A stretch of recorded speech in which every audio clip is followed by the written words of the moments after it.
एक दिन रामू अपने घर में खाट पर बैठा था और उसकी पत्नी मालती भी वहीं खड़ी थी। तभी रामू कहता है, गीता, मैं कितनी मेहनत करता हूँ, खेतों में दिन रात पसीना बहाता हूँ, फिर भी हमें सिर्फ गुजारा ही करना पड़ता है। इतना कम कमा पाता हूँ कि बच्चों को अच्छे से पढ़ा भी नहीं सकता। तब रामू की पत्नी मालती कहती हैं, रामू, भगवान ने हमें जो दिया है उसमें खुश रहना सीखो। मेहनत का फल हमेशा मीठा होता है। लालच से कुछ हासिल नहीं होता है। तब मालती की यह बात सुनकर रामू कहता है, तुम तो हर समय यही ज्ञान देती हो, लेकिन मेहनत से कुछ नहीं बदल रहा। हमें कुछ बड़ा करना होगा। एक दिन रामू अपने खेत में काम कर रहा था। तभी वहां पर साधु बाबा आते हैं और कहते हैं, बेटा, तुम्हारा चेहरा इतना मुरझाया हुआ क्यों है? क्या कोई परेशानी है?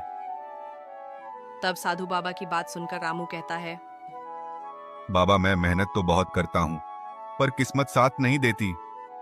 मुझे कुछ ऐसा चाहिए जिससे मैं जल्दी अमीर बन जाऊं। रामू की यह बात सुनकर साधु बाबा कहते हैं, लालच बुरी चीज है बेटा, लेकिन अगर तुम्हारा मन सच्चा है तो मैं तुम्हारी मदद कर सकता हूँ। साधु बाबा की यह बात सुनकर रामू खुश हो जाता है और कहता है, सच में बाबा, कृपा करके मेरी मदद कीजिए। तब साधु बाबा रामू से कहते हैं, ठीक है, ये लो एक जादुई मुर्गी। ये रोज सोने का एक अंडा देगी, लेकिन याद रखना, ज्यादा लालच मत करना। साधु बाबा रामू को मुर्गी देकर चले जाते हैं।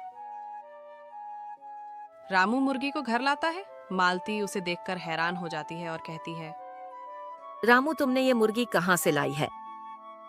तब रामू अपनी पत्नी मालती से कहता है, मालती, ये साधु बाबा ने दी है। ये रोज सोने का अंडा देगी। अब देखना, हमारा जीवन बदल जाएगा।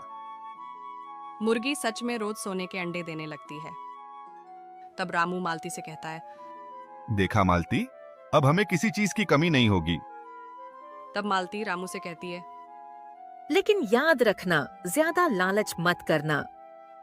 तब रामू अपनी पत्नी मालती से कहता है, ठीक है, तुम चिंता मत करो मालती। मुर्गी रोज सोने का अंडा देती है। रामू अमीर होने लगता है, लेकिन उसकी लालच बढ़ती ही जाती है। एक दिन रामू सोचता है, अगर ये मुर्गी हर रोज एक अंडा दे सकती है, तो इसके अंदर पूरे के पूरे सोने के अंडे भरे होंगे। क्यों ना इसे एक बार में ही काटकर सारे अंडे निकाल लूं? तब मालती घबरा जाती है और रामू से कहती है, ऐसा मत करो रामू, यह मूर्खता होगी। साधु बाबा ने लालच से बचने को कहा था। लेकिन रामू अपनी पत्नी की बात नहीं मानता है और मुर्गी को मार देता है। मुर्गी को मारने के बाद रामू को उसके अंदर से कुछ भी नहीं मिलता है और रामू अपने किए गलत कर्मों का पश्चाताप करते हुए कहता है, हे भगवान, मैंने यह क्या कर दिया? मुझसे बहुत बड़ी गलती हो गई। तो दोस्तों, इस कहानी से हमें यह सीख मिलती है कि आवश्यकता से ज्यादा लालच नहीं करना चाहिए।